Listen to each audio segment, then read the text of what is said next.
friends, I'm Joy Chu, a former scientist turned content creator, and the goal of my YouTube channel is to help home cooks become more confident with science. Since I'm sure many of you are in holiday baking mode, I thought it would be fun to do a deep dive into the holy grail of pies, super flaky crust. In this video, I do 3 different comparisons to show you how you can achieve that coveted tender flakiness. First, using a food processor is easy for making pie crusts, but how does it compare to making them by hand? Second, what type of fat makes the best pie crust?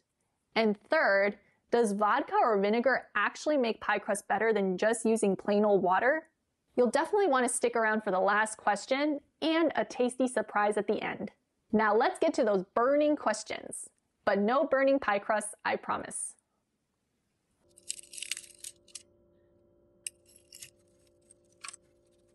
For the first experiment, I started out by making a batch of pie dough in the food processor, mixing all-purpose flour, sugar, and salt. Then I added in frozen butter cut into small chunks and pulsed that several times.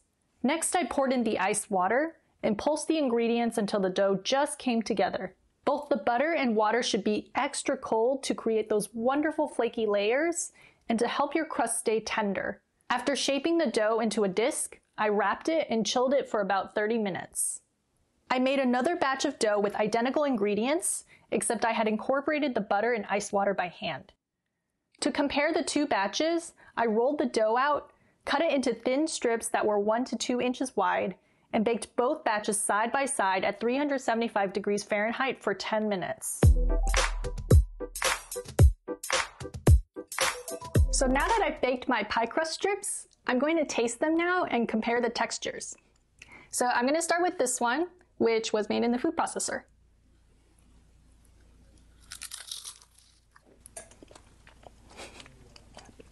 So I don't know if you could hear that, but that was a very loud, shattering crisp to that bite.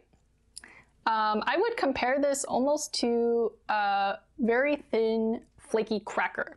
Like you get the really nice flaky layers on the inside, but the general texture is just very like crunchy, crispy. And you can also see up close that there's a lot of browning that happens, so it gives it that really nice sort of warm, nutty flavor. Now I'm going to taste this one, which was made by hand.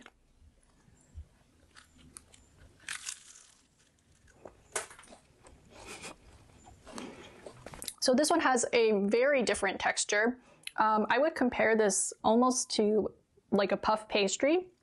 It's got really thin, delicate tissue paper-like layers. It's still really flaky, but it's just the layers taste a little bit less crispy, and there's like almost a little bit of a chewy bite from the extra gluten that developed from kneading.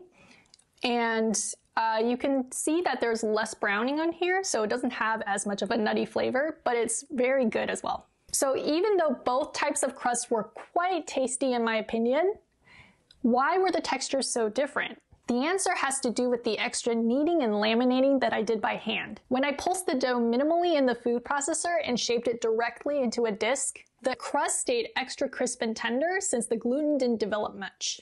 But when I folded the dough, I was pressing pieces of dough on top of each other, kneading it and developing more of the gluten to create those puffy, slightly more chewy layers. So this experiment shows that while the food processor and by hand methods make excellent pie crusts, the method you choose will change how your pie crust turns out.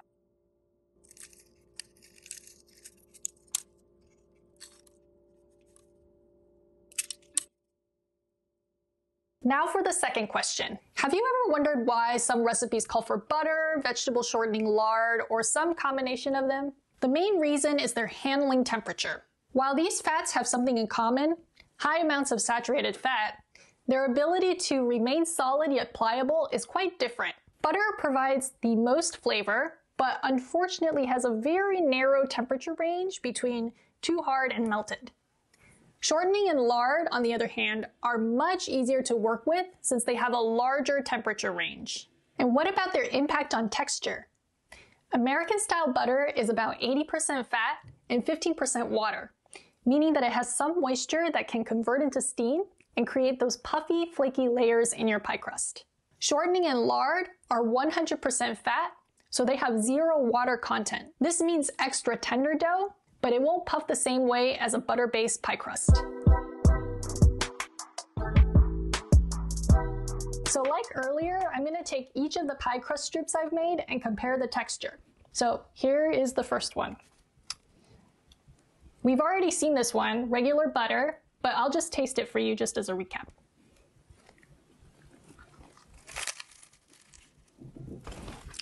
So like before, this one is very flaky and very tender, and it's kind of like a puff pastry. So it has these very delicate layers on the inside.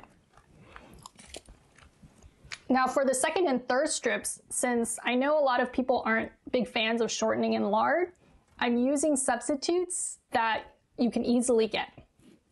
So this one is clarified butter, which is a great substitute for shortening, and it's basically butter that has all of the water and milk solids removed. So here goes.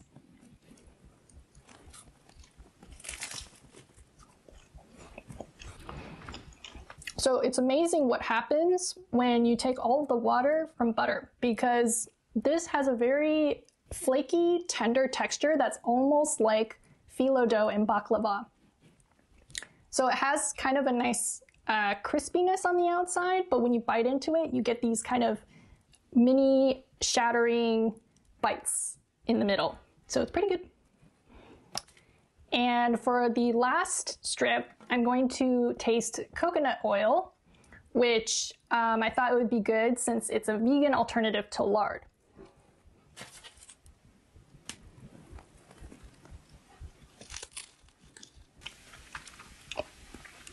So this is very different from the other two.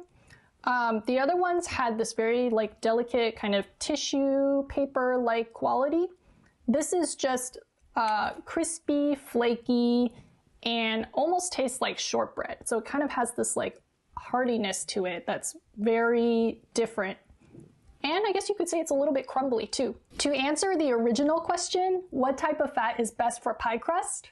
For me, it's between regular butter and clarified butter. So regular butter has this really nice puff pastry quality to it with some flakiness on the outside and slightly chewy layers on the inside. And the clarified butter is very similar to the regular butter, except it's even more tender and has this almost tissue paper-like quality that I really like. But if you're vegan or you want to try a different fat, coconut oil is great. It's just, it has more of a crumbly shortbread texture that's different from regular butter and clarified butter.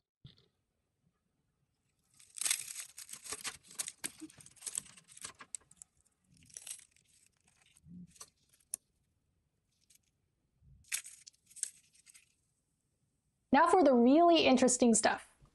The third question involves two unusual additions to pie crust: vodka and vinegar. The vodka trick comes from Kenji Lopez Alt, who explained its benefits. It provides moisture without adding extra water content, and it makes the dough tender by inhibiting gluten formation. Many people also add vinegar because it's supposed to tenderize dough, but actually there's hardly any scientific evidence to support that idea. In fact, gluten becomes stronger in mildly acidic environments, meaning that the crust should become tougher and not more tender.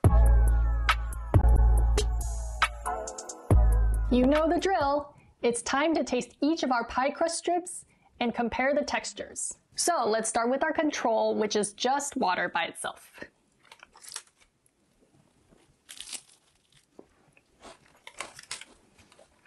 It's nice and flaky as usual. All right, now let's move on to the vodka version.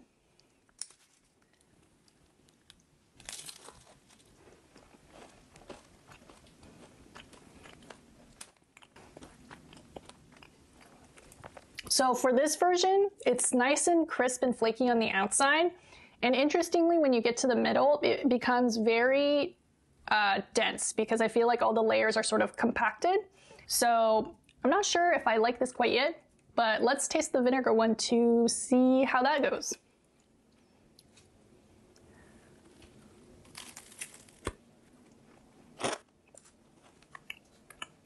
Yeah, so for the vinegar one, you get the same puffy, flaky layers as the water-only crust, but when you get to the end, you start to feel like the bite is pretty tough and it gets a little bit too chewy.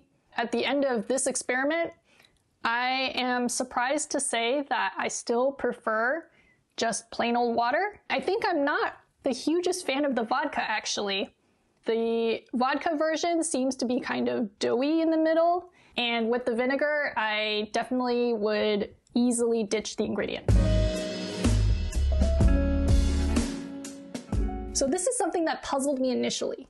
Even though all the doughs have the same amount of liquid, why does the dough with water puff more than the one with alcohol? It turns out that water and alcohol affect dough structure differently.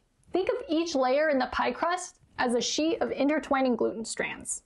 Water makes these gluten strands tighter, so when steam forms between the layers, it gets trapped and expands the layers like a balloon. Alcohol, on the other hand, makes the gluten strands more discontinuous and porous, so when the alcohol evaporates, it can escape pretty easily. Now for the last part of the video, I have a surprise. You can't have a pie crust video without pie, so as a special treat for all the people who've made it this far, I'm going to be making a boozy German chocolate pie. A German chocolate pie typically has chocolate, evaporated or condensed milk, pecans, and coconut. I've already made and rolled out my crust, so all I have to do is blind bake it, fill it, and then bake the entire pie. This recipe is adapted from Food 52, and fair warning, this is my first time making it, so hopefully it'll turn out tasty.